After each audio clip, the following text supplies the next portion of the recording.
Hello, everyone. This is, I have my friend Chris Renaud on my right. And I have my friend Pierre Coffin on my left. And we're both the directors of Despicable Me 2. And, well, we haven't much to say, right, about this? That's right. We had nothing to do with that logo, although it's nice rendering. Yeah, really cool. Nice flair there. Ah. Yes, well, I don't know what to say about that.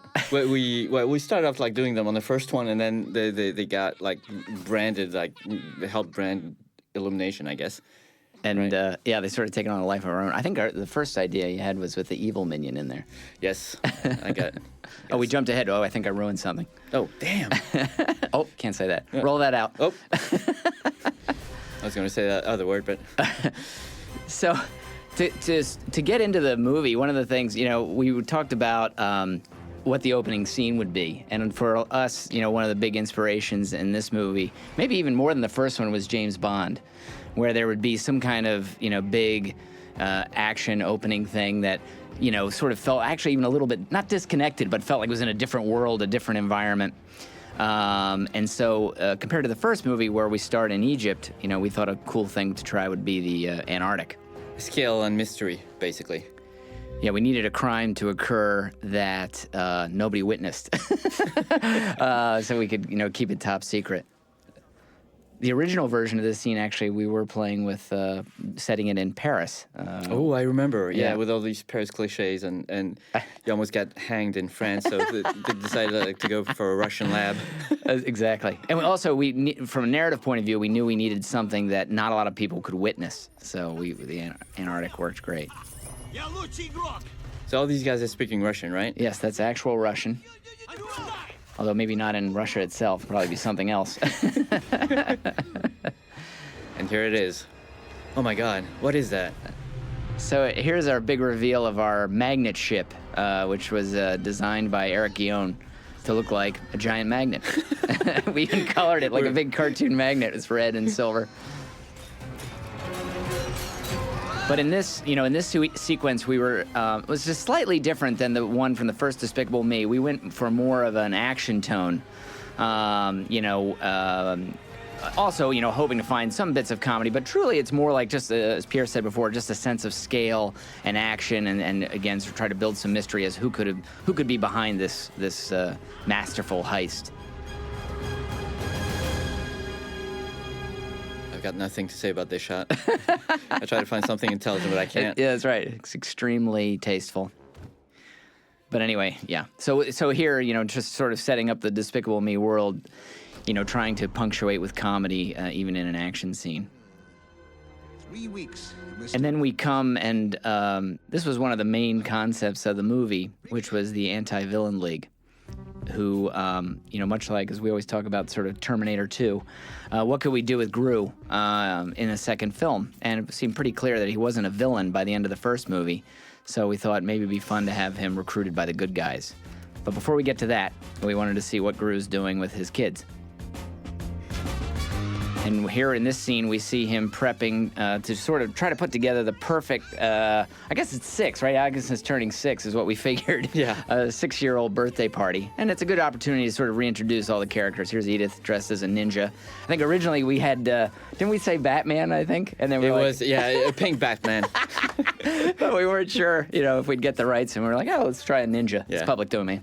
And actually, in a lot of ways, it felt more appropriate for Edith. Yeah. And we did try, to find, some little illusions, obviously, for all the, the girls. We knew that we didn't want them to be, 5 years older than the first one or 4 years older. And so we try to find those little differences that made these characters a little bit different from the first movie. So there they are, the minions. And I just want to mention that because this is one of the funny things, with these characters as they've evolved across the 2 movies and a couple of shorts. Originally, our concept was they would never appear in the daylight, or if they did, in other words, outside of Gru's underground lab, they always had to be disguised, which in this movie gave us an opportunity for a lot of disguises. But I think there is one scene, actually, and we also tried to, if they are noticed by anyone, it's only children.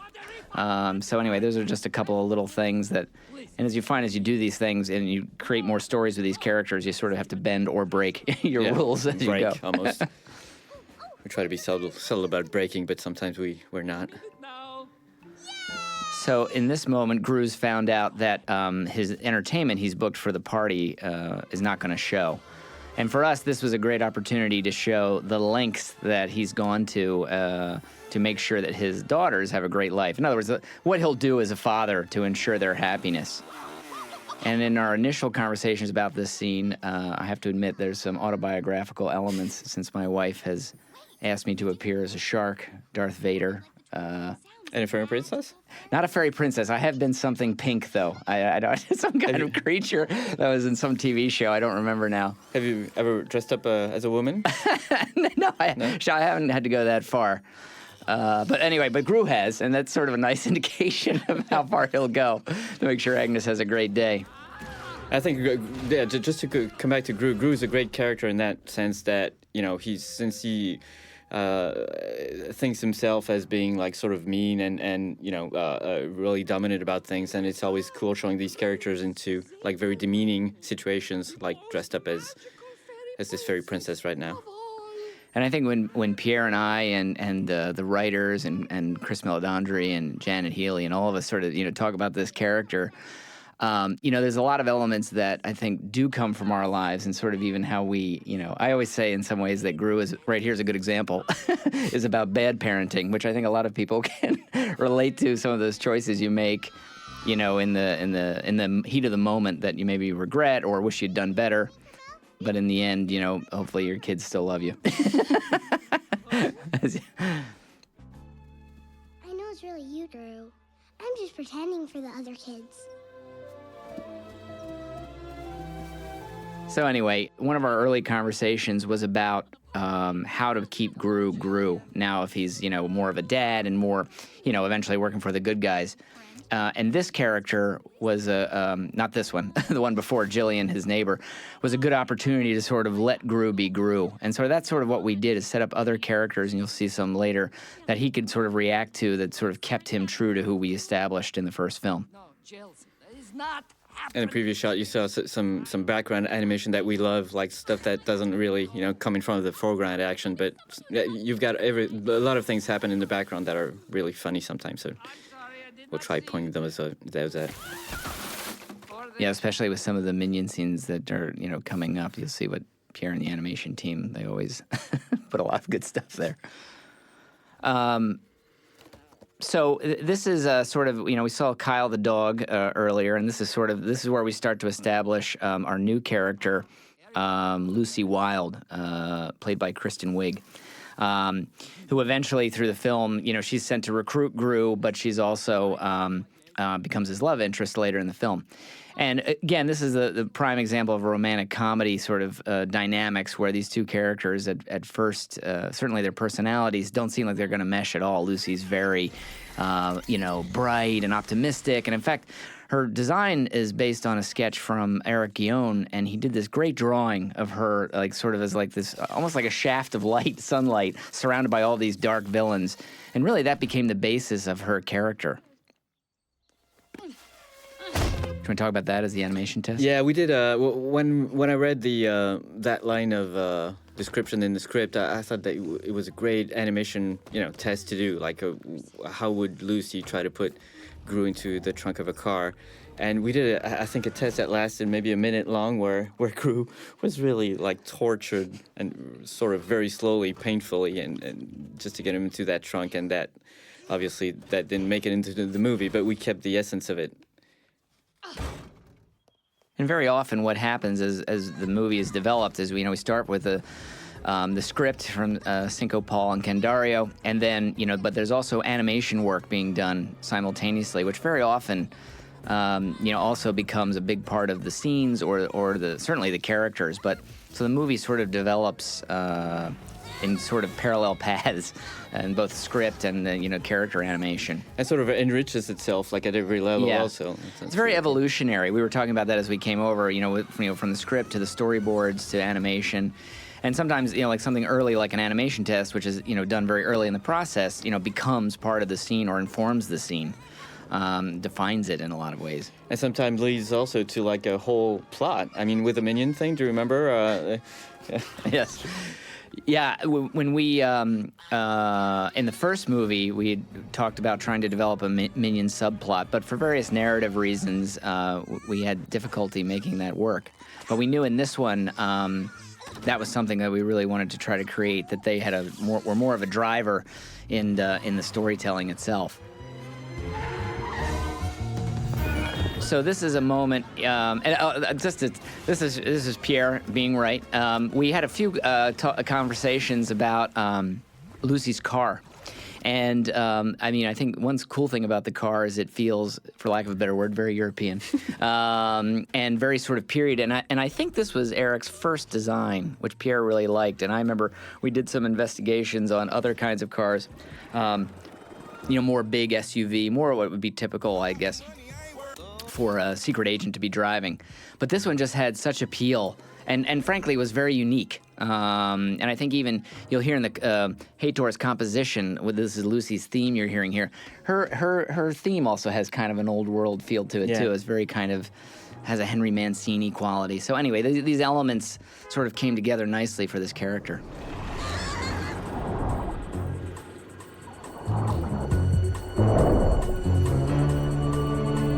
What's that? I think it's a huge shark. Yeah, that's right. That was sort of the implication in the storyboards, that it was a huge shark, but no, it's a sub. I don't think we fooled anyone with that one. I guess you're right. It's easier to fool people with storyboards than actual rendering. Yeah, it looked like a huge shark in the shadow. No, it looks like a sub. It still works, though, just because you've got a sense of discovery and scale. One of my favorite little design things in this set is that the windows of the submarine spell out AVL, but you realize if you're outside the submarine, it would be backwards. So it only works from the inside. Works for the crew. That's right, the crew. Everyone else outside has no idea who they are. I apologize. So this is another new character, Silas Ramsbottom, played by Steve Coogan, and sort of an M-type character from the James Bond films. He did a great job. Steve came in with a couple of ideas for voices, and this one was instantly the one that we both liked, Pierre and I. And, it's just the sort of the classic stuffy Englishman, I guess. Do you remember the butler? Yes, I remember the butler. There's a guy in the bathrooms in Right. We had another in the DM1. Well, we also were doing like a little, not a subplot with him, but remember we were having some ideas with the butler. Do you remember? In early days? Oh yeah. Oh, he was supposed to be everywhere, right? Like every time, exactly. He was always going to be with Silas, was sort of the idea. So there's a lot of ideas as we develop the movies that we discuss, and a lot of them we throw out. And yeah. But it's actually good. Like we found like those little secondary ideas, like like the butler following Silas around. We sort of managed to do that. I think with the minions, with the minion jar, the one that gets the jar stuck on his head. You'll find him like over the movie up until the very end. So sometimes we manage stuff, sometimes we fail. Yeah. Or sometimes we just say that it's not worth it. Exactly, it's not worth pursuing. Oh, little Easter egg here. Yes, the two scientists have the name tags of our names, Coffin and Renaud. Pierre is the tall, slim one. I am the short, fat one. And I'm not sure that was our decision. Actually, it's the guy from the shading department. It's sort of accurate. I don't, I take a little bit of offense, but. Well, I'm the one that gets killed. That's true. I guess it evens out. So that is the demonstration of what we called PX41, which was, when we had the earliest conversations about the movie, we were trying to figure out, okay, what's the narrative story that is going to drive the action, and trying to come up with what was an idea that would be on par with Gru's Theft of the Moon. So it was hard to come up with something that would rival that in scale. So instead of looking externally to something else like the Eiffel Tower or, Mount Rushmore, we looked internally and started looking at the Minions. And when we started the conversation, we were thinking that maybe somebody broke into Gru's lab and stole his minion-making machine. And we had some funny sketches based on that. But then it sort of evolved from there. Yeah. I'm sorry, I wasn't following. Oh, sorry. Here, Pierre is just watching the movie. Yeah. It looks really good. Attitude. That's right. So anyway, from there we started talking about the idea of our minions, the yellow minions themselves, sort of being minion napped and leading to the something involving this chemical PX41, which is obviously something like a werewolf, it's some sort of transformation, Incredible Hulk, Do you want to talk about that? I was just thinking about you telling about a machine that makes minions. We had this idea actually from the first DM to explain like where these guys came from, and then we veered away from it. Then for DM2, I think Eric Guillon, the designer of the movie, came up with the idea that they all came from the yellows of the eggs. Remember that machine? Yes. And then it was a huge machine that would break like one egg and then take just a yellow out and then make a minion out of it eventually. And then we dropped that idea, and then because I don't know if it's unconscious or anything, but it felt like maybe we were breaking the mythology of the minions. We thought we were somehow. giving too much information, because like where do they come from? And the idea was somebody would take that machine and then. Oh, there, you gotta mention that in drawings. Nah. That's Pierre's son, Noé, did those drawings. So the idea that this machine would be taken and somebody would reprogram it and create evil minions. So, but again, it's like we were talking, that idea is where it started, and then it sort of evolved into what became the narrative driver here, where we were talking about things like Hellboy's Golden Army, like the desire to create the evil army, Exactly. and that sort of became our driver for our villain versus the theft of the moon. And there's actually, I don't know if you remember all these drawings that Eric had done. Like we were supposed to come inside the movie. Gru was trying to find a job, I think, and then the minions were actually sent off like to do other work just because Gru didn't have any work for them. So you'd see them like working over at Santa Claus, working over at a hamburger stand or whatever. And you'd see them like a few hundred of them like on a deserted island, and it's funny to see that now in the movie we've kept we kept elements because Pierre and I, some of our early conversations were like, well, where if Gru's not a villain anymore, where are the minions? What are they doing? Have they left? Are they there? You sort of start having these conversations theoretically about what would be fun to see. And in fact, some of those early sketches, we see Dr. Nefario showing up trying to get the minions to come back home. So that was some early ideas that we had discussed.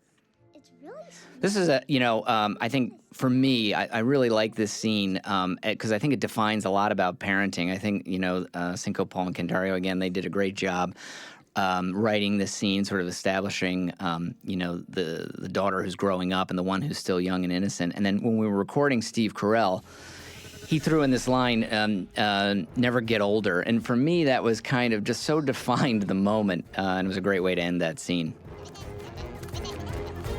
Got to be stuff in the background here, Pierre. Yeah, plenty of back stuff. Like if you look closely at the left guys over there, the one with the hammer. Hey, you said that other guy. Then you've got this whole little story happening in the background left. That's totally independent of what's happening in the foreground. We love those elements. So just trying to bring them back to life. Well, mouth to mouth, and then eventually. Oh. We got those all over the place. We love those. And I think this scene, the jelly making, when I talked to the story artist, I was thinking of a Warner Brothers cartoon called Hillbilly Hair, which is one of my favorites, and where Bugs Bunny sings a square dance and these guys get caught in a hay baling machine. So originally we had the whole minion in the jar, but we got to the point that didn't feel like that was going to work. So we just put his head in there, and then that was the one that Pierre was mentioning. You see him sort of throughout the movie. Yeah. We should have ended his arc, actually. Like, break the jar at the very end. I know, that's true. We didn't. He is an evil minion, though. He gets that far. I know. And you recognize him just because he's got this jar in his head. That would have been funny. Someone with a hammer. But I try to find a place where maybe we could have him get rid of that jar ultimately at the end, and then by some sort of thing happening, he gets another thing stuck in his head. Exactly. So here is where we find what Gru is, doing now as far as like trying to his employment. He's working to convert his lab equipment to something useful, and in this case, building a jelly factory. Unfortunately, his employees, especially Dr. Nefario here, aren't very good at it. So even though Gru is very hopeful, Dr. Nefario in this scene announces he's going to leave. So it was just kind of a fun opportunity, even the stuff we saw with, because we'd talked about, remember the Lucille Ball show with them in the grape, with the minions up top, stomping on the various fruits, and Pierre had the idea of the Chiquita banana thing. So just a great opportunity to take what we'd established in the first film and, repurpose it in a kind of a funny way with the jelly manufacturing. Bigger lab, more evil, full dental. So, yeah, again, here we see Dr. Nefario getting ready to leave. And so, and this was kind of a pivotal moment because we wanted it, just a little bit of basically the idea here was why would Gru, decide to go work for the good guys? And essentially it's because his new business, I should be quiet here, I guess. Yeah, it's your gag. It's your joke. Actually, That's Chris Renaud's joke. It's Cinco Paul actually wrote the original version of that, but you fought to keep it inside the movie. I fought and storyboarded the original version, so I'm in there somewhere. Anyway, we needed Gru to have a reason to accept their offer. Oh, there he goes. The one I should point out, in that animation, that wide shot, you've got to watch that minion there because he actually does fart in the last one. It's the best. It's the best. 20 seconds. Yeah, it's probably hard to see on a TV, but on a movie screen, it's big enough you can see it. So anyway, we needed Gru to really, have everything fail so he'd accept their offer. So this is a little echo of what we had in the first movie, where he basically said, "Let's go," and then didn't go that far. So yeah. And this is, we tried to, if we revisited jokes from the first film, we tried to do what you just saw, which is put a new spin on it versus just so, it can be tempting to do that, but we really tried to, make this feel like its own movie. And we didn't really do it like that many times, I think. Now that shadow, that actually is Dr. Nefario who's casting that shadow. Yeah. Totally. Because we had debates about it. As you'll see later, you'll meet a character named El Macho, but in the actual model that's casting that shadow is Dr. Nefario. So here is our first minion napping, and we talked about how they should evolve, because this one we wanted to be very low tech, like basically the classic, somebody getting, knocking at the door, basically. Yeah, right. Very low, yeah, exactly. And then from there, they sort of get more and more sophisticated. I like the minions little outfit. touch at the end. Yeah, exactly. He's still at work. Are you sure we should be doing So coming into this scene, we wanted to sort of start to establish Gru's resistance to dating. And although we saw that in the flashback earlier, but sort of the girls just sort of trying to, drive it a little bit. Bruce Willis. Who else do we have there? Vin Diesel, I think. Vin Diesel, yeah. Channing Tatum at one point. Tatum, yep. What are you doing? We're setting you up for online dating. Oh, okay. What? So coming into this scene, we knew we wanted Gru to sort of announce to the girls the fact that he's changing jobs and he's gonna be a spy and try to save the world. Now for the announcement. I think originally in this scene we even had Gru's mom. Yeah. Yeah.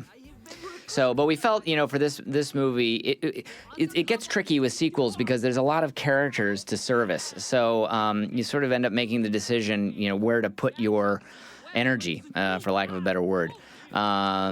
Because again, we have Lucy in this one, we have Silas, and so with all the new characters, we had to make some decisions about how to get through these scenes. Here we go. Yeah. There's nothing to say about that. Indian food. That's right. The best. That's right. Yeah, listen for all the different food types that are mentioned by the minions. It's a whole language.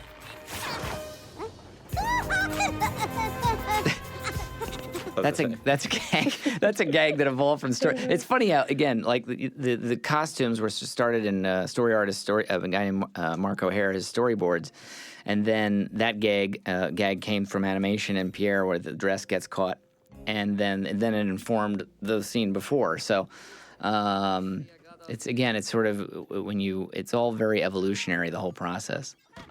And sometimes not very linear in that particular case. No, it isn't. Exactly. We started by doing that last sequence and then... Yep. So anyways, coming into this scene, we tried to think of where is the place that Gru would like to work the least in a shopping mall, and a cupcake store just felt like it was completely the opposite of Gru, all pink and so that's where we set them up for surveillance. And here he's surprised to find out that he's being paired with Lucy. That's a great, that little, or was I, that's the kind of thing that Kristen Wiig would just sort of throw in, and you just can't help but love that kind of contrast in a character and performance, both vocal and animated. I'll let you get it. Well, that's typically the case where the contrast actually helps the animation, just because you can like enhance it so it becomes visual. Aztec warfare and crumb. And this was a funny line from the guys, from the writers, and then Kristen took it and just singing that last part just really, again, sort of informed what we could do. And right there, she dances off stage. Well, it seems that because of your checkered past, everyone else refused to work with you. But not me. I love that little moment that's about to come up. Yes. So I kind of have to do what they tell me anyway. Yeah, this was something that I think we actually had it. Well, we have a little bit of it with Agnes later, but remember we actually were going to do direct callbacks to this fantasy with Agnes and Gru. Exactly, and this guy, Dave, was supposed to, be in love with Lucy throughout the movie also. Yes. Oh, yeah, we had that little moment where he was giving her a rose. A rose, yeah. Yeah. Anyway, so what happened was again, it was a funny idea. It's like, when Lucy first sees her, when Agnes first sees her, she has a fantasy moment. When then Gru, towards the end of the movie, also has a fantasy moment. The problem was that Dave's was just the best, so they didn't feel like an escalation. So we sort of left, although we do have a little hint of it when Agnes first meets Lucy later in the film. So we just kept it to Dave. There's Pierre's heart-shaped firework right there. That's one of my favorite shots right there, personally.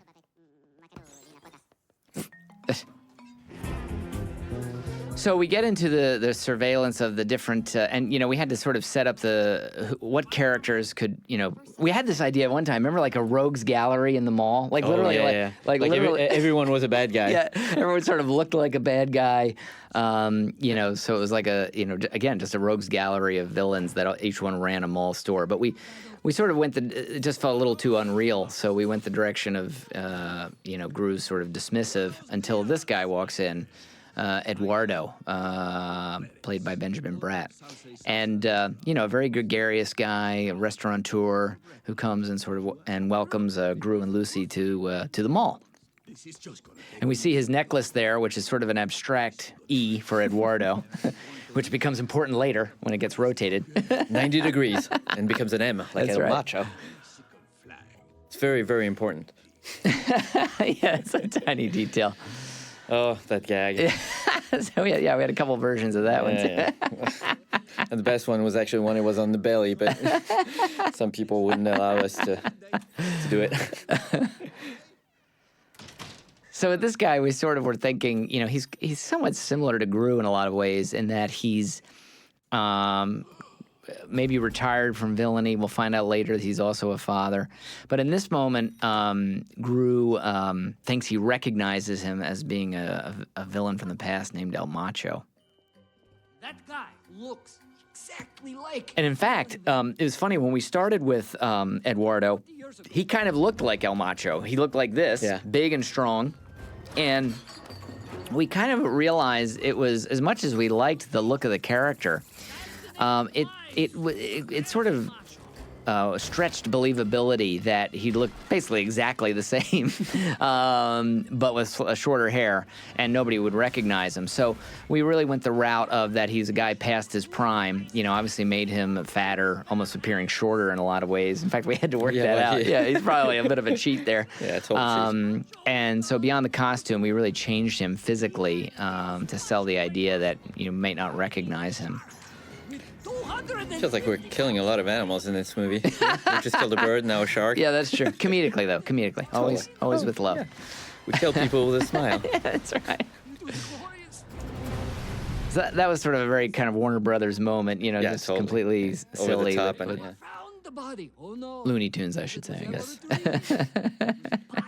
of singed chest hair, but that face, it has got to be El Macho. So this, I remember when we did this, we restructured this scene a bit, and it actually worked really nicely, where we end it on Gru really being determined to follow through on his conviction. It's him. And originally we had a nose-picking joke there, Yeah. but But again, went with it was- butt scratch. someone Which I think is better, actually. No, I think it is better, but it's weird that we would get criticized for a nose pick and not an ass scratch. I don't know. I guess there's something slightly less gross. That is weird, though. You said you'd help me practice my... This is one of those moments for me that I love the way Gru actually throws Edith into bed, and even his reaction here. What I like about it is it feels very real. You know what I mean? Like, you're about to trying to get the kids to bed. Somebody's like, I got to practice this, and you're like, oh, come on, versus sort of maybe more happy about it. Something else. I really like. Yeah, what's great about Gru is that even when he pretends he can't. Yeah, exactly. He's very authentic. He's very Okay. Okay. And that was when we played with different versions of the line, but truthfully, Carell just made it so funny. Zombie, like it just really works. And here, we have the so how do we sort of set up everybody, and here we were sort of playing with the idea of, Agnes missing the fact that she has a mom without making Gru feel bad. That was sort of the tricky balance. That she just sort of felt a little left out because she can't. She was unsure about participating in this Mother's Day program at school. So Gru gives her a little bit of a pep talk here. And now we break the emotional moment. Completely. A little of the evolution on this, originally we'd started with the minion, just a handful of minions at the bar downstairs, and Gru comes in and they're having ice cream, and it was a very sort of quiet moment, and he gets them to accompany him on his mission. But take it from there, Pierre. But I just didn't want to have like another just small scenes with the minions. So I came. We sort of found this song, existence song. It's called yet another Irish drinking song. I think from the Da Vinci's Notebook little group, and I love the song, and so we thought that it was like it could be hilarious having those guys like instead of drinking, obviously having ice cream, singing that drinking song. And we really play it that way, even with their heads underneath the taps. Yeah. Just to have fun with it. Everybody's half sick in the background. That's right. Oh, that's you singing. Oh, there I am. Oh, wait. And that's me. Actually, believe it or not, that's still me. I re-sang your long note. That's a source of constant battling. It's the only thing that we battle on. Is I've lost consistently. So here's our second minion nap, which we sort of played with a bit of a sort of making it feel like a UFO abduction. And also, I'm sorry, go ahead. No, I want to say this is the first scene that actually went into animation, didn't it? Before the other one. I think it is. One thing we quickly discovered with the minions is that it's hard to tell them apart. So in this movie, because they were such a more, it was also important to track certain minions. So the costuming became the way we did that. And Kevin here to the right, dressed as a golfer, he's kind of the minion, along with the French maid and one later, that we track through the little subplot. And he's the first one that's going to get transformed, I think, right? He's the second. The French maid is first, and then right. he's second. And then the French maid is the last one transformed back. So anyway, the costumes became a way for us to track them individually when we needed to. Those guys are singing the drinking song again. So here's Gru and Lucy looking to break into Eduardo's place to hopefully find some evidence that he is indeed El Macho. Funny thing about this, that floor is actually, not even like half a meter thick. Because it's actually a second story, so we they're totally basically dangling down the floor below. You'd see their legs hanging down. Everything is full of sheet. It's like this, like the little cord Gru is going to trip, like isn't here, obviously, just because they'd see it. Yeah, they'd see it, so it wouldn't be fun. And all of a sudden it appears when he trips over it. No booby traps. Blink. Ha! Booby! I mean, we're laughing right now, but it feels like everybody's going to notice that. But it seemed funny to have a low-tech way to summon this. Do you want to talk about the chicken? Why the chicken? Well, the chicken started with the design of the restaurant, because we had actual chickens in the restaurant. Do you remember when we started doing it? And it sort of evolved from there. And I think it was Pierre who said, "Hey, what if he had like a pet chicken, Eduardo?" So we had live chickens walking around the restaurant, and we thought, well, why not have one of them be an actual Guard dog. A guard dog, yeah. The scene was originally written with a Chihuahua, and it just felt like, we started investigating in design and in animation this chicken, and so it just felt like. So I essentially I called the two storyboard artists and said, hey. What if we made that Chihuahua a chicken? What could we do? And we talked about some ideas and this stuff with the sort of the alien homage and and even where the chicken is on Gru's head came from the storyboard artists as we were developing the scene. Okay, let's go. There's some chicken scratches on Gru's face that we never That disappear? we like on the didn't- shot? yeah, they're gone. We use the Daffy Duck rules of cartoon. Well, yeah, we hide behind those a lot.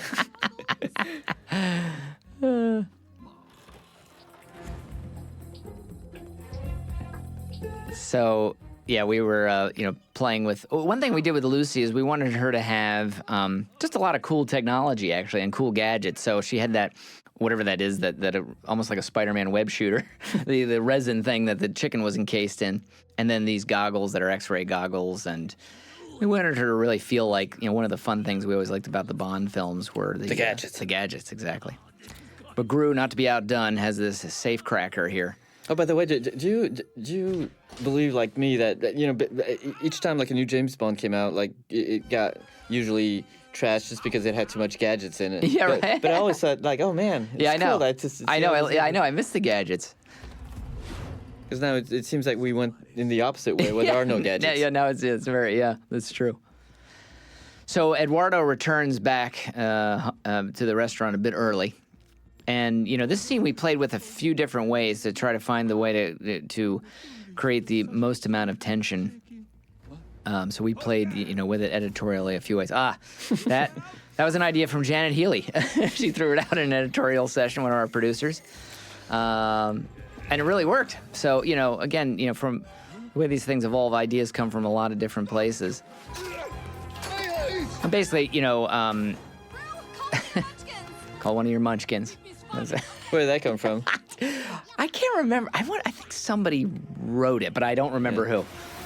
I actually don't remember. So anyway, then we decided, thinking of one of our inspirations here was the Blues Brothers, actually, and thinking like, okay, what would the Minions do if they were called to come get us? And we thought, well, you know what? They'd drive right into the mall.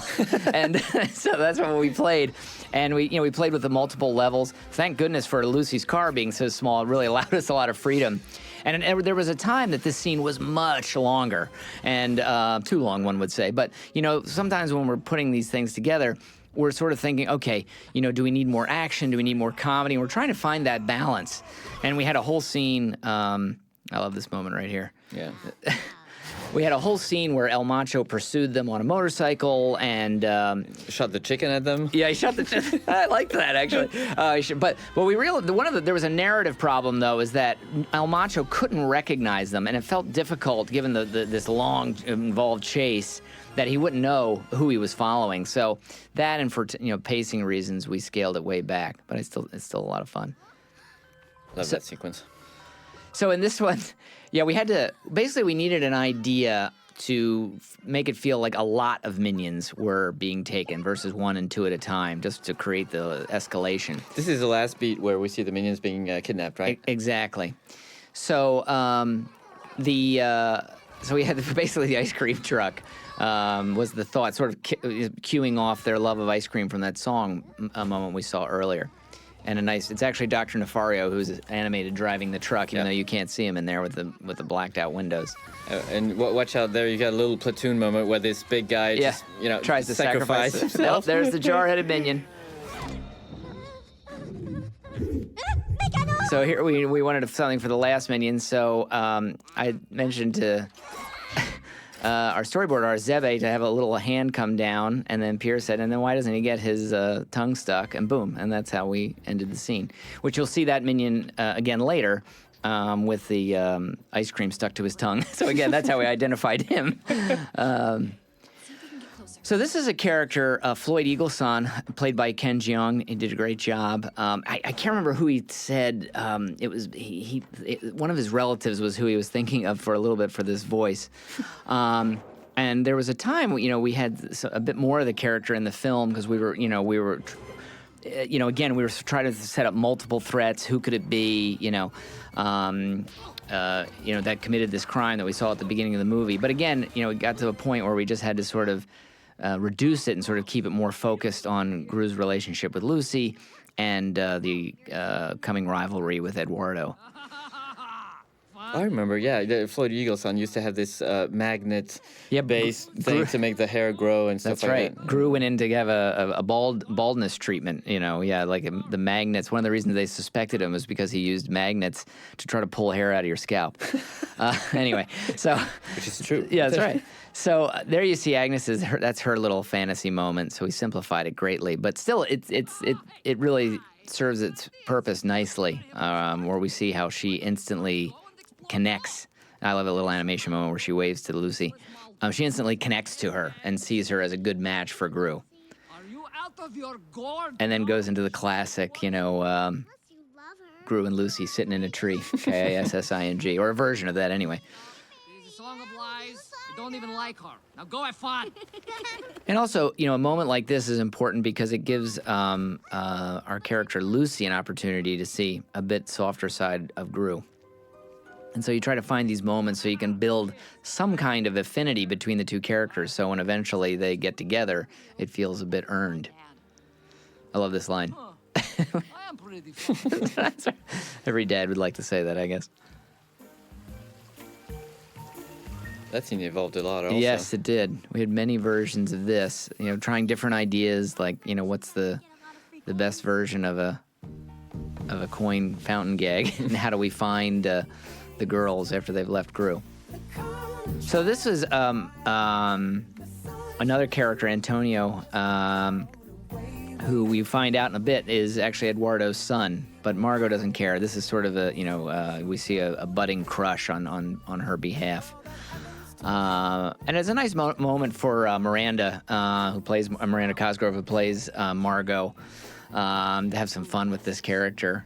And I love it, too, because it's such a great thing for Gru as a dad to react to and be totally thrown off by. To get a cookie. Care to join me? Sure. I'm Margo. So, and then the next moment, you sort of get an opportunity to see how the other girls react to this, where Edith wants nothing to do with it, and a concerned Agnes. Oh, kind of a little thing there, the coins. We animate the movie, create the picture entirely in France, and a lot of those coins, while some of them are silver and look like U.S. money, a lot of them are gold and look like the euro. So there's always little details like that, so it feels like everywhere and nowhere. Although the mall, I guess, we sort of based the mall actually on the mall in Santa Monica a little bit, which doesn't have an enclosed ceiling, but is in the round like that. To Eagle Hair Club. It's about time you showed up. Little James Bond reference there. Yes, there's a little Ernst Blofeld, except it's a toupee in this case. When someone moves into the mall who is follically... And that eagle was thrown out there by one of our board artists, Matt Nealon, and we just thought it was funny, so we built it. But it doesn't make any sense. No, it doesn't. And we never see it again. Nope. But sometimes those little details make all the difference. Yes. Okay. So I'll have to.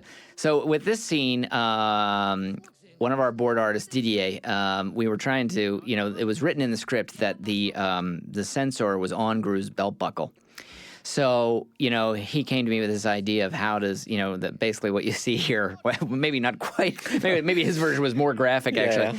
Yeah. But as, sort of a funny idea based off of this thing that's on Gru's belt buckle, how would he use that? And so this very physical comedy scene grew out of something that was just a description in the script. So, it reminds me a lot of things that like Peter Sellers would do, and like John Cleese with Funny Walk. Yes, or Mr. Bean. Mr. Bean, totally. Those are our ultimate references. And that's sort of the great thing that comes out of animation is like, again, it's sort of this evolution of ideas, and suddenly you've got something that's feels very fun.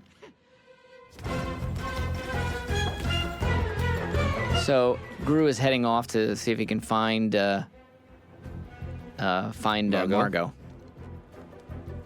And he ends up seeing that she is heading into the restaurant with Antonio. And again, this was a moment where we wanted to, this whole scene, in fact, Gru, how would Gru react to his beloved daughter dating a boy who we're sure he thinks is not good enough for her. So, for some reason, they have cookies in a Mexican restaurant, but that's, I suppose that's possible. I don't know. Margo, what is going So we, basically, I forget where this line came from, but we always really liked it, sort of Gru's reaction with the Yama Lama Ding Dong. And then here's a chance to see, this was, I think one of the first boarded scenes, it might have been the second, of Eduardo and dancing. And it was just so great. And it was, in fact, when we were talking before about how Eduardo used to look very big and muscular, that was it, he was boarded that way. Yeah. But it was so much fun. Even when he got short and fat, we kept it. But it is weird that all these women would I remember when we had a man here for the third beat? That would have been so good. Yeah. This is some great work from some of the boarding started. Great animation, too, from Eric Favela. And so, yeah, it's just sort of a great, I think in our eyes, in a lot of ways, it's a great way to reintroduce the character. There's a lot of dancing in the movie, you'll see. Yeah, it's very musical, actually. Yeah, a lot of music and dancing, which I think, honestly, is, for us, a part of the appeal. We really like doing that, sort of music-based scenes. Look at you. We try not to be serious about it. That's why we Yes. like them. Oh, I'm sorry. Pollito is usually very friendly. So, yeah. So in animation, one of the things that we tried was, that the chicken always felt like a chicken, except in that one moment where he squints his eyes. Exactly, yeah. Again, it's a question of contrast. We could have gone the easy route and made him like a cartoon character, but we thought the comedy would come more out of the fact that it's a real chicken than a comic and an anthropomorphized, chicken. And also the animation team. I think Pierre is probably remembering his own days of youth. Antonio always is animated with his mouth hanging open. Yeah. Oh, that's the way I see teens. That's right.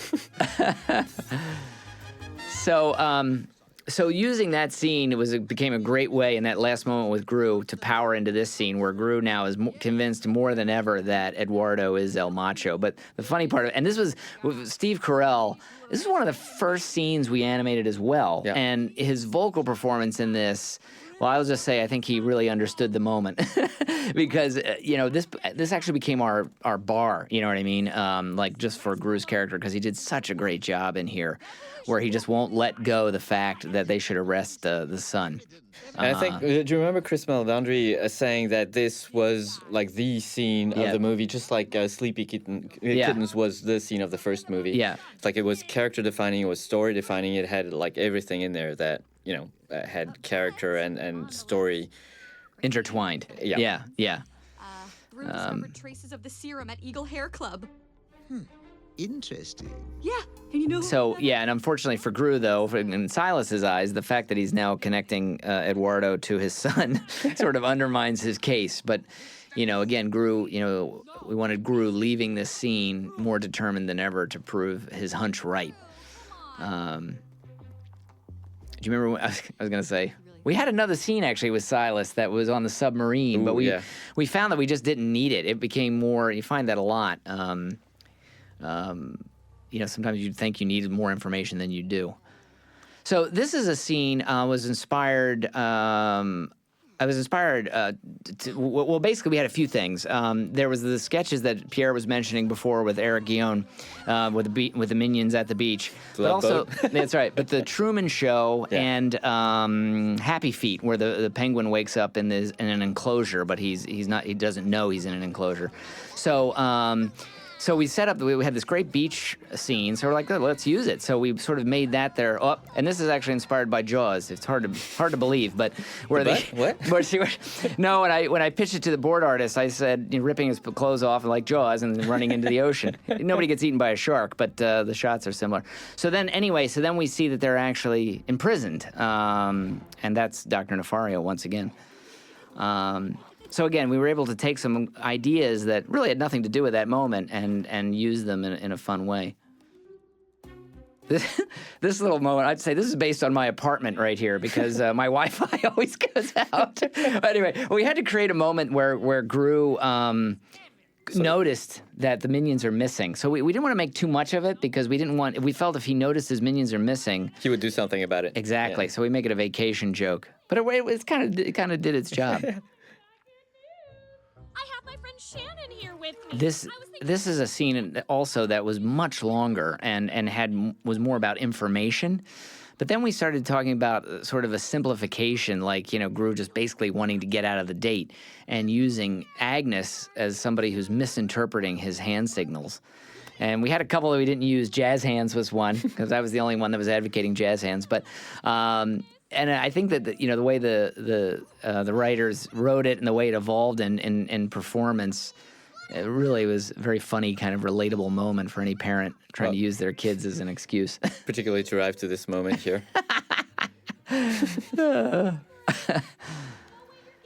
And this is a bit of a tricky moment. Oh, the wig. Oh, my God. Which we Yeah. debated many times how to get into that. And so we used Kyle the dog to remind us about that trial wig from the other scene because we wanted to lead right there where she says phony and we see him, wearing this toupee. Well, As a way to it serves two purposes. It was sort of to show Gru's lack of confidence in this situation, the fact that he would even do this. But the more important was we needed, a little bit later, you'll see, there you go, you'll see that Lucy comes to Gru's defense right here in a couple of moments. And we really needed that to sort of turn Gru's Perception of Lucy, exactly. And I think in animation, although we had stuff in boards, the exercising in the restaurant actually became much, much stronger once it went to animation. Because sometimes when you're in boards, you're like, God, is this going to work?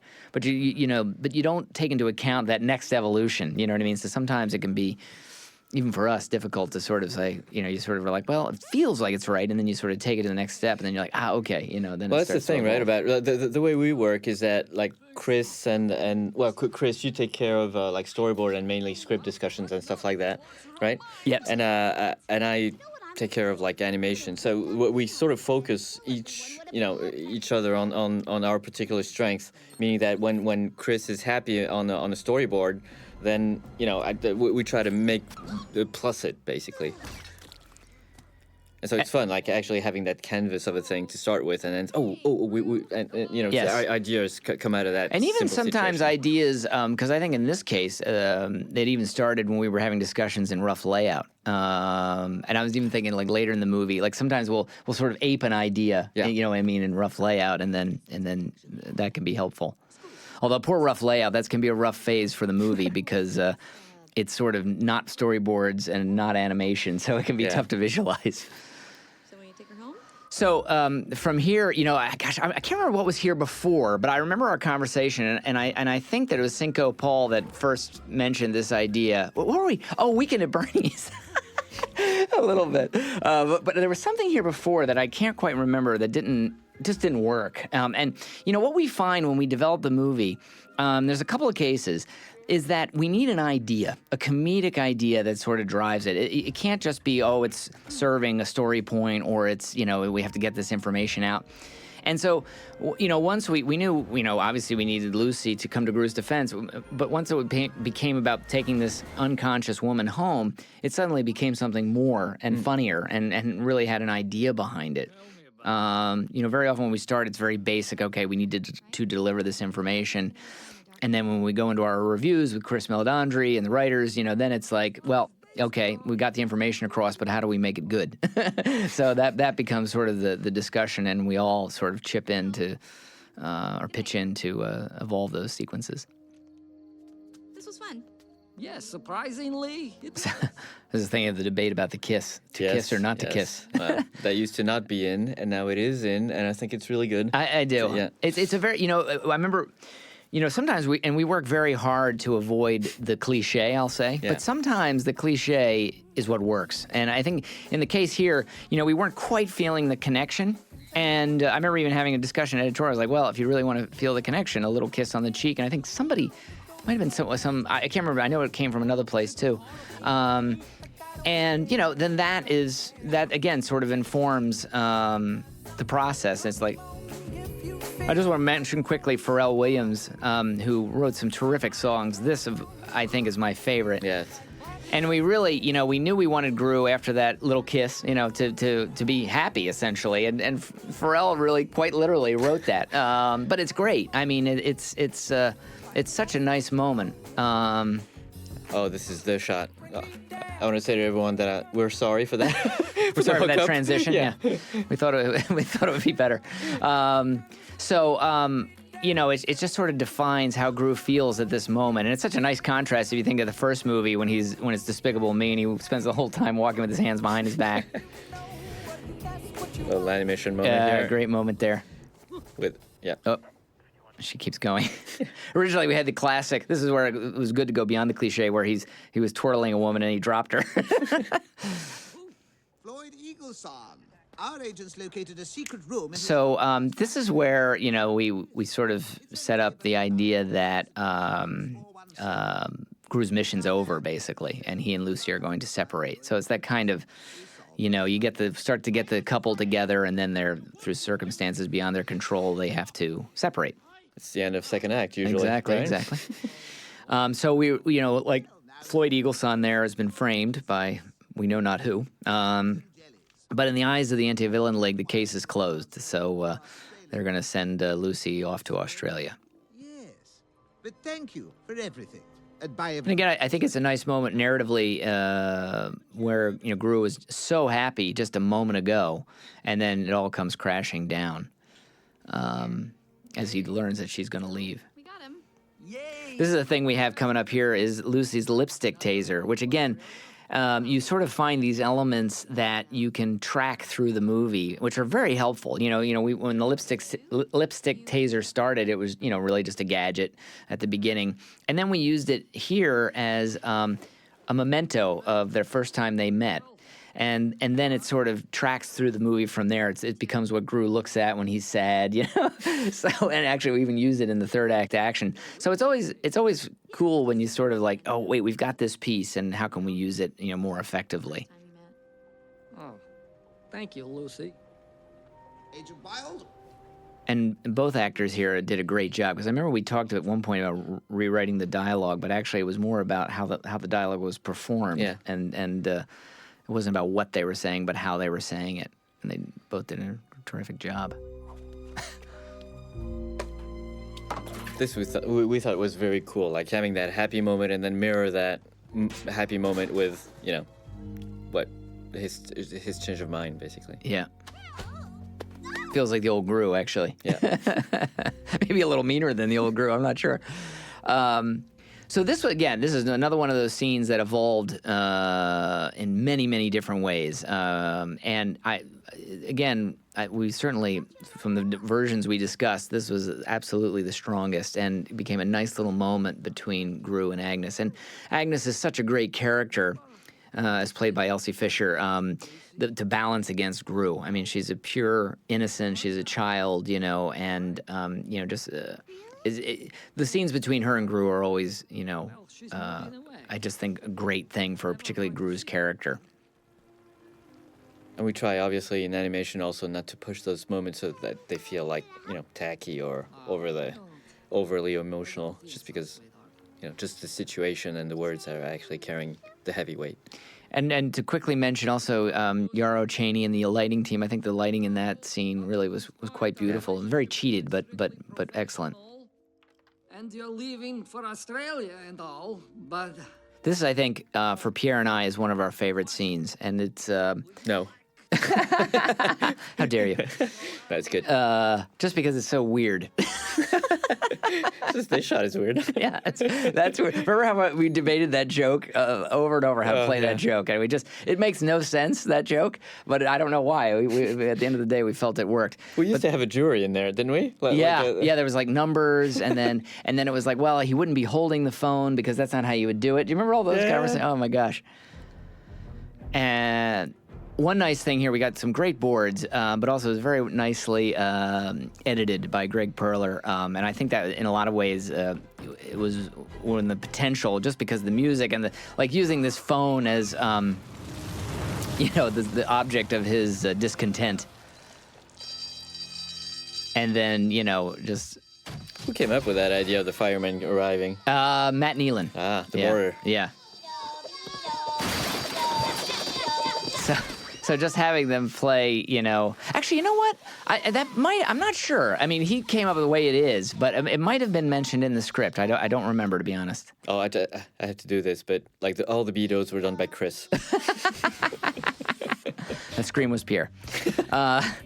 So then we're back to the beach. With Kevin. That's right. Was it? Oh, they were drinking alcohol at one point. Remember, we had to do an alcohol pass and cut down how many drink references we had. So they were eating bananas, which is probably truer to form. So this is when we first get an opportunity to see what exactly is going on with these minion nappings. I love that. It's one of my favorite vocals right there. So then we see the French maid, and this is who was the first minion taken, and. We get to see we get to see what the PX-41 actually does. With the evil minions, we talked about several things, but we knew that we wanted them to be a different color. Something because things that are different colors always seem to be appealing. So we had some sketches from Eric, and I think some of them had black hair, and then Yarrow did some with purple hair, and that we're like, okay, that's it. We did a couple of things. Lengthen their arms, their teeth, they have an undercut jaw. We even at one point talked about one version having 3 eyes, but we ended up not doing that. It just felt like too far off the mark. So anyway, yeah, just sort of making them feel like kind of a werewolf version of our regular minions. Edith, try not to kill anyone. Hey, Margo. Hello, Mr. Blue. Okay. I love this kind of gag where like a character can seemingly defy like actual physics. Oh, you mean like here? Yeah. Wait, what? You are a funny man. There are no rules. And just sort of expressing Gru's frustration. Going to mention this next moment? Yeah, all this moment came from an animation test that Christophe Delilo, one of our greatest animators at McGuff, did. And that moment, had to last like just about a minute long, I think, or something like that. And basically, it's what you see is the structure of what he did. A little bit shorter, but. Yeah, we had it longer, but actually ended up going back to the original animation test. And one thing about the animation test, to talk about process, is with Antonio's character, we had a lot of different, we were trying different things. And in truth, that animation test informed who he became. Someone who would defy Gru. We ended up realizing that, this is Matt Nealon again, chip hat. We ended up realizing that he couldn't be too nice. It made it difficult to let Gru really cut loose on him, or we didn't want him to be sympathetic, I guess, at the end of the day. But we did try that at the beginning. He was more of a romantic.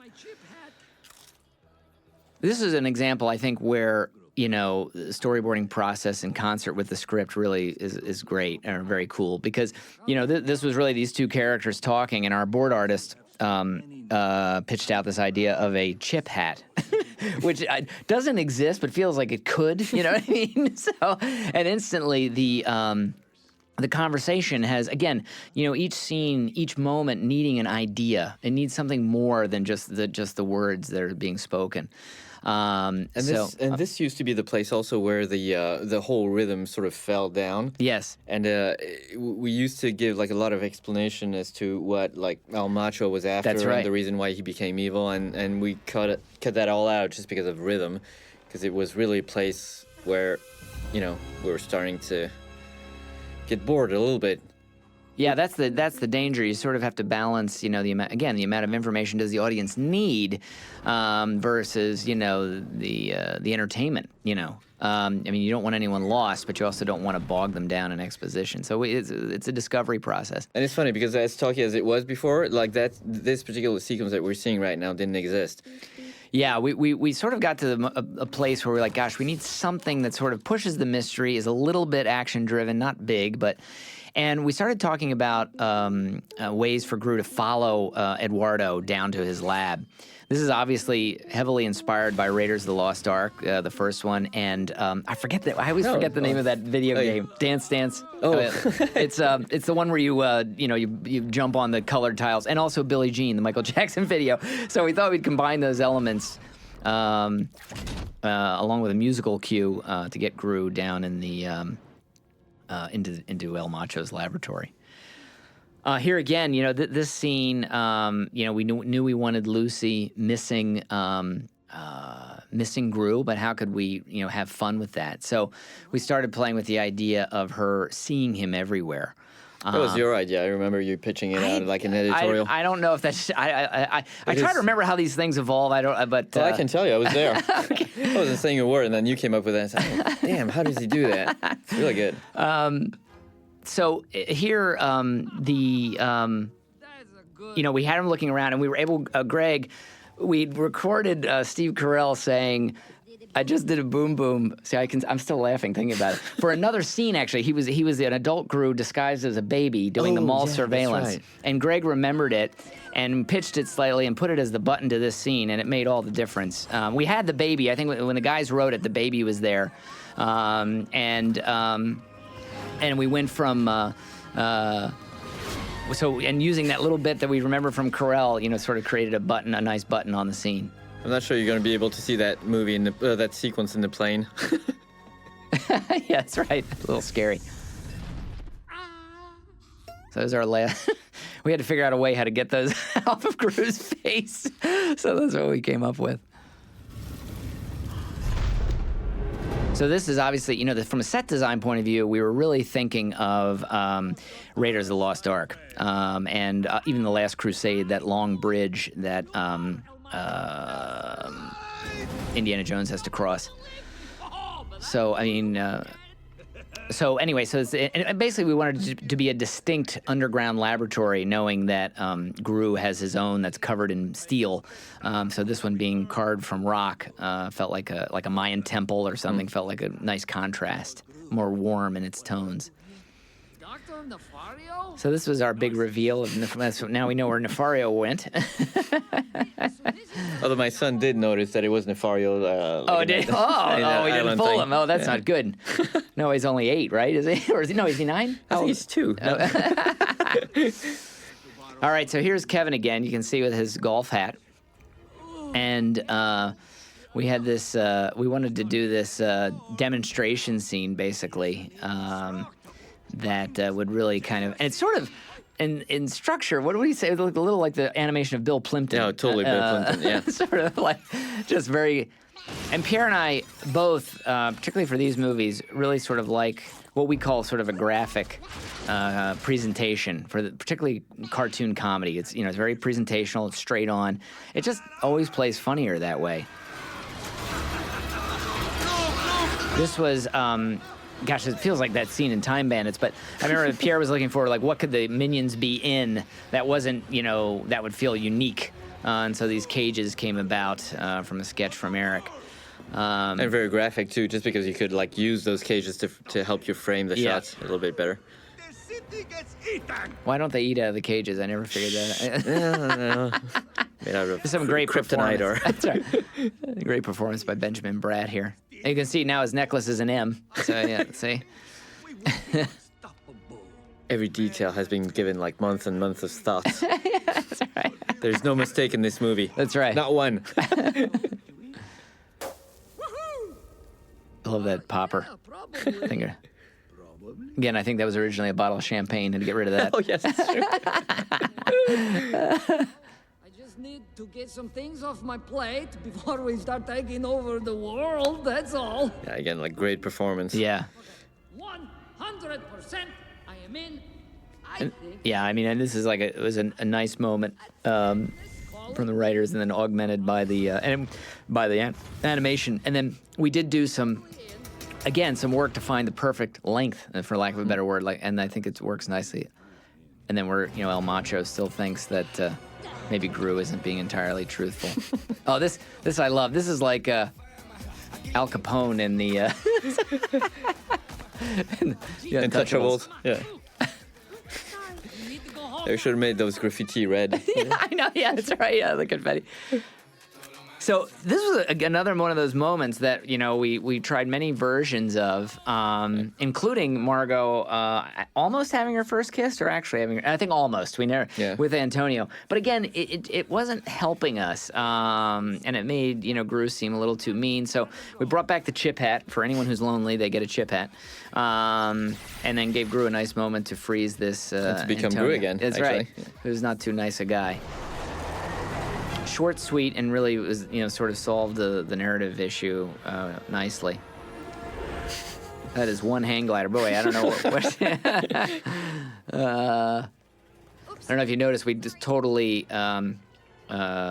cheated the time of day, because when Lucy was on the plane, it was during the day, and then she shows up there, it's night. We sort of figured she's halfway on her way to Australia, so it's a different time zone. Was our theory. Pogito, what's the matter? Oh, hey, Eduardo. Lucia, I apologize, Pogito. He's usually not... So we... Again, we didn't know how to show the chicken just because, he had to hold that bag and not bring attention to himself, so we left it like... He's literally just facing the wrong way the whole time. Well, we talked, because there was a... so there was a... I remember that... Gosh, where was that used? Anyway, I can't remember, but I remember another character holding a chicken reversed like this. He's still reversed. Of course. He's about to reveal something very important. For instance, he never mentioned that you were both working for the anti-villain. Uh-oh. So this is the moment where, we put, Lucy in jeopardy to kind of start driving. There's Nefario. No, there's no reason for Gru to arrive. so Such violence. Excited. But he's not sure. He's suspicious something bad's coming. So if anyone's cool, it's me. I feel like this moment went through some changes, too. I remember when we talked about, it was in the layout, that we talked about the Minions playing video games, which was funny, because we were talking like, well, what would kids be doing? Which is how we often talk about the Minions, like sort of what would children be doing, because that's sort of their attitude about a lot of things. Nefario, sorry, gotta go. He's got Lucy? And then this is sort of what gets Gru going into his Gru cycle. Which we're certainly going to use in the next movie. That's right. So, we wanted to sort of, again, the fun of this, really when creating a sequel is always trying to create something new and different that you haven't experienced before. So we thought it'd be cool. And also that little house was always on the lawn. So it felt kind of neat to say that little house, the little girl's dollhouse, not dollhouse, but playhouse, serves a purpose. It's sort of covering that little ramp for the motorcycle. So, we really wanted this to be a sense of grandeur and sort of, frankly, like Darth Vader assembling his troops, all the rockets have a different city painted on them. There's Paris and New York. The one you're about to see is our joke one, Hoboken, which I lived in for several years. That's the city? I always wondered. Yeah, it is. It's actually a city in New Jersey, yeah. But we've got Tokyo and, Beijing. And so, that's his plan coming to fruition. He's about to launch the Minions all over the globe. So we spent a lot of time on this shot. Yes, we did. Just because of the reflections, we didn't know how the shadows were, if the shadows were going to be well placed, how much of the limbs we should see from that evil minion. So all that had to be dosed. One of our big influences actually were video games, like first-person shooters. So seeing the limbs a bit, but playing with that, particularly because it's in 3D. Who's that? So this is the moment, actually, which is probably the scariest in the movie, and we sort of designed it that way because we wanted the evil minions to be not really evil, but they did have to be a bit of a threat in some moments. So this is really where they're the most threatening. Obviously because it's the girls that are in danger, and it's more intimate because it's one-on-one. So then, this is something that the writers threw in with, which was great, which was Agnes having kind of this superpower. It was a great moment, like how do we get these little kids away from this guy? So his glasses break, and then he's blinded and can't see where he's going.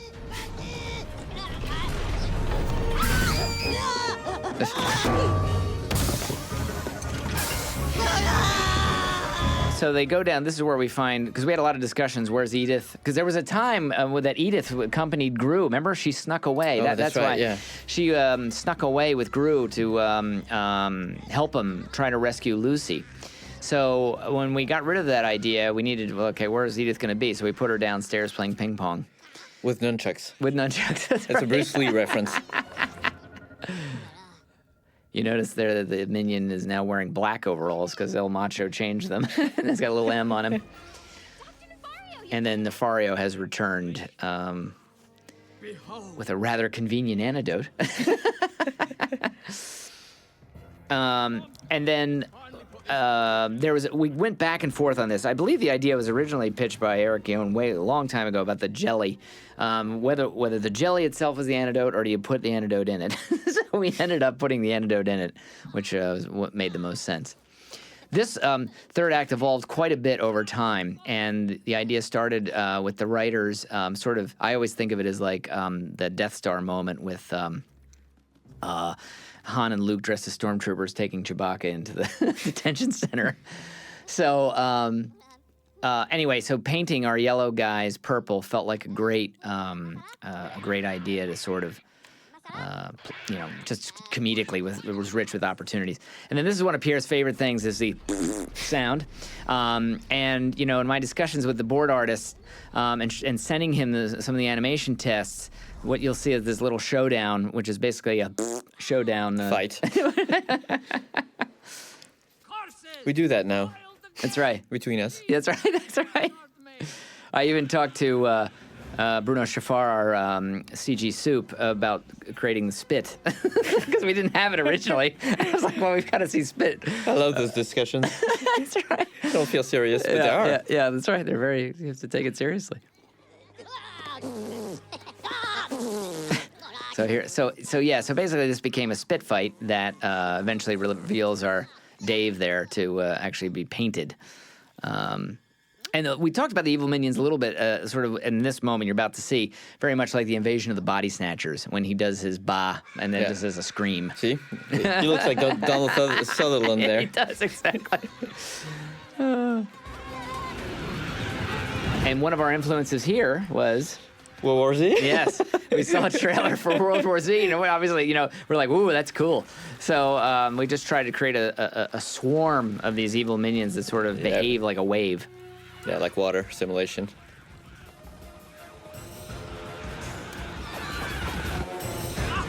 And I think, in this moment, really it was fun to create a sense of a scale with what the odds against Gru and then these two little guys. And sort of, this was something I worked with the board artists on, the evolution. The fun part about doing something like this is the staging of the action. And like, okay, what do we do? And we had this set, and we had this rooftop at the end of the set. It felt like a great place to get them stuck. So the jelly now is the antidote. So rather. Yeah, we know. And we do know also that, all these jelly things aren't like properly aimed at the mouth of the minions. Yeah, that's right. Yeah. But it works, at least visually. Yeah. You don't question it. So the second time Dr. Nefario saves the day in that ship. You brought the girls? For me, I really like this moment. It's like a parenting thing. Like, because movies, I think, very often just make that assumption that the girls would be in the third act action without acknowledging it. But I like blaming it on Dr. Nefario. Kind of a deluded old guy who thinks it's okay. To my minions. Gru? You guys, So in here, we really wanted to put, we talked about this a few ways, like, how the action evolves, and to making sure that we kept Gru's focus on finding Lucy, just again to sort of keep that drive, character drive, versus the other things, which probably in some ways are, I guess what our feeling was when you start developing a story about saving the world, ironically, it starts to feel a little abstract.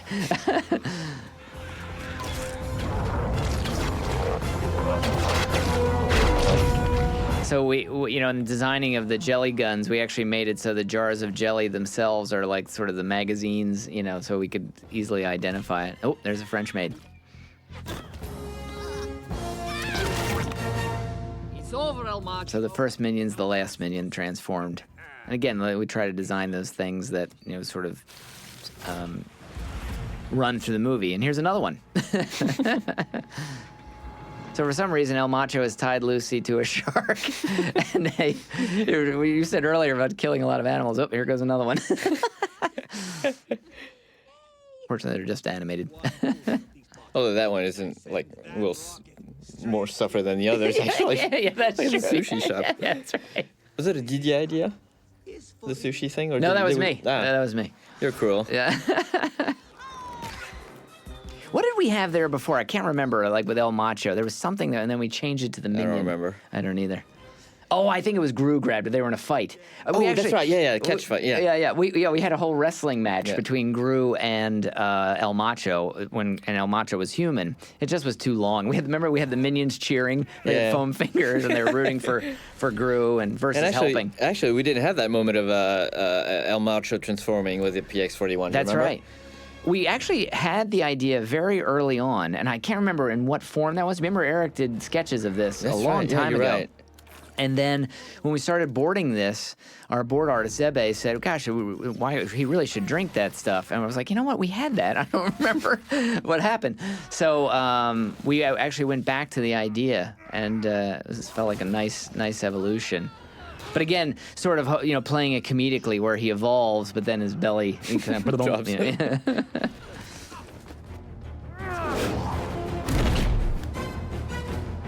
And so here, again, sort of thinking about, okay, how do we track something through the movie, particularly something relating to Gru and Lucy, who are the main sort of storyline. So the lipstick taser.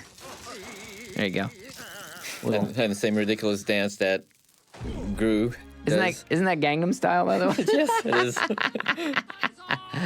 Loosely is. Yes. Copied me. So then, we had a lot of talks about how to end El Macho. I don't know if this is the most elegant ending, but we thought it was the funniest. So we just sort of, ended him here with the fart gun. Although, it's funny, I think that we did this little thing with the big game hunter and Dr. Nefario posing for a photo that I think at the end of the day sort of buttons it nicely. We had an idea at one point about El Macho ending up in the zoo in the gorilla cage. we never pursued it. Get up here. Don't worry, I will get you out of this. What I like about this with the chicken is that that's actually what a chicken could do, is just hit that button. Innocently, but he does it with a bad feeling in mind. And do you remember also we wanted to make him pay and have him like at the very end of a we were gonna serve him at the restaurant. At the restaurant. Oh my gosh, that would have been good. That would have been funny. So we thought no one would be upset with a chicken getting eaten. Yeah, here's the sushi bit. We had something. Oh, it was a fisherman. Remember that? Oh, the shark, yeah. The shark ate the fisherman, and then it just didn't work. It wasn't funny. It wasn't funny. So then we went with the sushi bit. It's always good when you're trying to think of comedy like something. You have to kind of think of those unexpected consequences, but that gives something. It's hard to describe, but Better make it quick. when you do something visually and you put it together, and then you're like, oh boy, that didn't work as well as we'd hoped. And it's back to the drawing board. So here, we had to sort of, build the tension as Gru finally gets the courage to ask Lucy on a date. And originally, we had them hanging in the volcano. Remember that? And they're slipping. And we played this idea that they were slipping, and then we cut to their funeral. Or we thought it was their funeral. It was a couple of coffins. Yeah, 2 caskets. Yeah. Don't say coffins. That's right, 2 caskets. But it ended up just being a little hard to understand. So we moved the tension back to when they're riding the rocket. And we added those guys Yeah. from the beginning. We really like doing callbacks, don't Yeah, we? that's right. It always feels fun. So this was an idea that started with, I believe it was Ken Dario mentioned it. And we talked about a lot of things for this ending. But I think, certainly in my mind, a wedding was going to give us the best opportunity to get our characters together and land the right tone. Because from the first film, we sort of end with a celebration, and there's always dancing and music, and it just felt like a rich opportunity. So Pierre did a version of the song, I Swear, and the first version, it was just gibberish. It just was like Mignonese, and then we talked about it, and we needed some ridiculous word. Yes, I think I said, gosh, it would be great if we could do a word. And Pierre goes, well, what about underwear? And I said, yeah. And he goes, I don't know if that'll fit. And so I think we sang it back and forth, and then that was it. Do you think people recognize that word, though? I think they do. Yeah. So, animation test again? Yep, that's right. How would these two characters with each their, graphic elements being so strong be able to kiss, and we played off of it, basically? And we talked about with the board artist, and layout contributed too, like just really playing it like one of those videos from the 90s and then one of those boy bands. And that's really what we pursued. And love those guys in the background. I know. Doing that on the heart. And so here, again, we had, these kinds of moments are challenging to discover, to say the least. But what we ended up doing is going back to what we'd set up in the earlier sequence with Agnes, Day, yeah. with Mother's Day, and her finally getting the chance to say it to her new mom and do it successfully. So, we play her a little bit timid here. And, it's always nice when, you've got this piece in place and then you're like able to pay it off, which was, what we were shooting for here. And again, we try to be true as opposed to illustrate the moment a little bit too much. My new mom, Lucy, is beyond compare.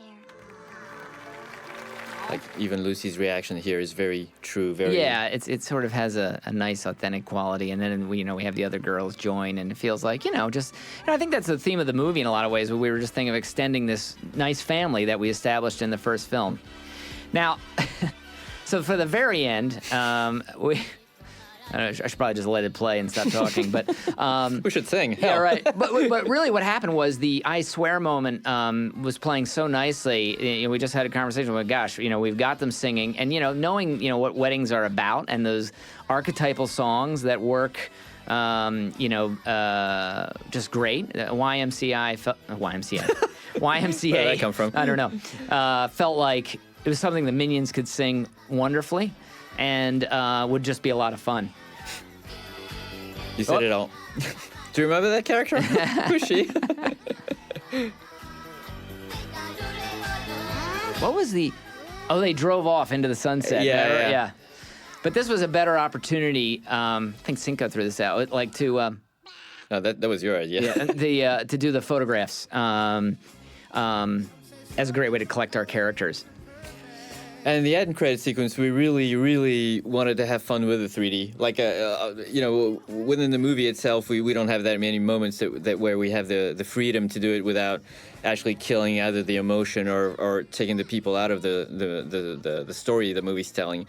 And so, the end credits is a chance for us to overplay the 3D a little bit more and have fun with it. In the literal sense, meaning play around with the black bars, with stuff like cutting it, going beyond it, and also we sort of noticed that against black, 3D works like the greatest. Yeah, it's fun too because one of our big influences, I think I speak for both of us, are sort of the Looney Tunes cartoons, and what's fun about this is a lot of that, stuff, even those 3D, like you'll see in a moment, the guy with the giant piece of dynamite and they smash into the steel and the saw, all those little, those fun cartoon things. This kind of gives us a chance to, even a moment like that, gives us a chance to play with those things in 3D. And the added benefit is that the three characters that you see are actually, going to be the stars of the next movie. Exactly. So it felt like a great opportunity to sort of, set them up. So we talked about, with the black bars, like sort of that became the concept of like keeping them open and a musical element too. This is another song by Pharrell Williams, which is great, and with CeeLo Green singing. So, their attempts to sort of, perform as an audition. It's sort of a very loose concept that strings it together. But I think it makes way more sense than the first ending credits we did on the first TM, which were like total nonsense. And very abstract. At least this one has something you can grasp. I like that you think this one actually makes more sense. Does it not? I don't know. One of our, also the things we talked about were, particularly in Europe, some of the 3D advertisements that appear before the films with candy floating in midair, and they're really a lot of fun. And when you go with your kids, they reach out and try to grab so really just taking, particularly those bubbles, taking advantage of it really works so well in 3D. But the irony of it all is actually, that those commercials can permit themselves to go beyond what the eye sometimes permit, just because they don't care about storyline or anything. Exactly. And so we've also freed ourselves of those constraints. We don't have any storyline whatsoever. We just have characters interacting with each other. I think that probably is the way we make too many of our decisions.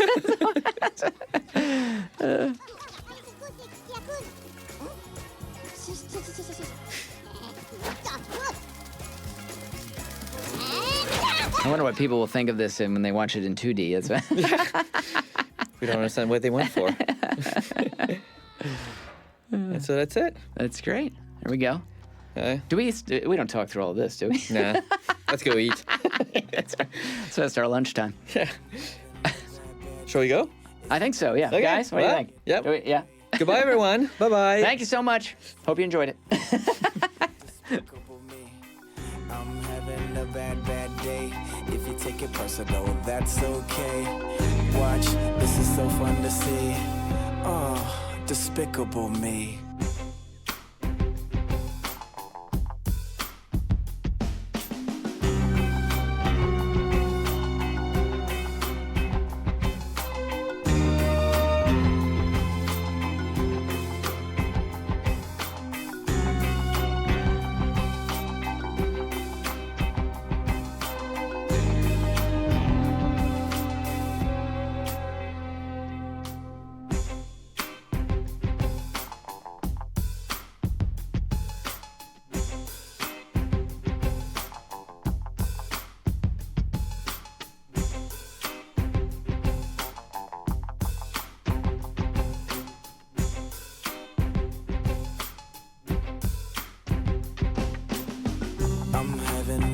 Bad day.